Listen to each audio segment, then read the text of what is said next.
there's Canada way down here. We don't say that very often, right? And then here's Greenland. There's the geographic North Pole. There's ice base about 500 kilometers to the north. So this is where we are, literally at the top of the world. And believe it or not, at -19, the temperature in Resolute, Canada, and all across this area of the Arctic Circle has been above average, significantly above average for much of the spring season and much of the winter season, which is part of the reason that there's so little ice and part of the study that they're actually trying to conduct there.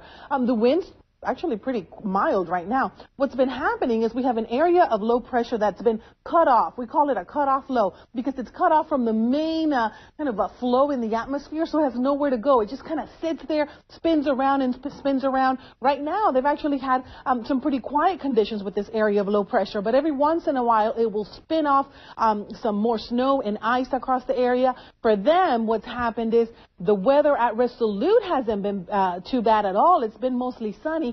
But at the ice base, where they don't have sensitive equipment and everything has to be done visually for those pilots to be able to fly, they actually have a windsock so that the pilots, when they come around, they can see which way the wind is blowing. Those conditions can be very treacherous, and it's up to those pilots to see if they're actually going to be able to land at that base. But at Resolute, we're actually staying pretty good Monday and Tuesday.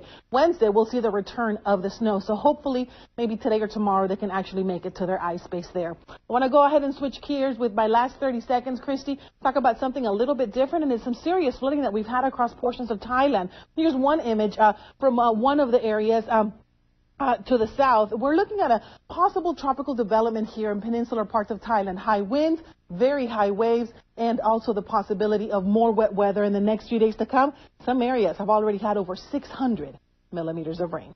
Back to you, Christy. All right, Mari, many thanks indeed there. Mari Ram is joining us from CNN Center. Now it is time to take you over and out there. Airport security officers, they troll through thousands of bags under X-ray, but this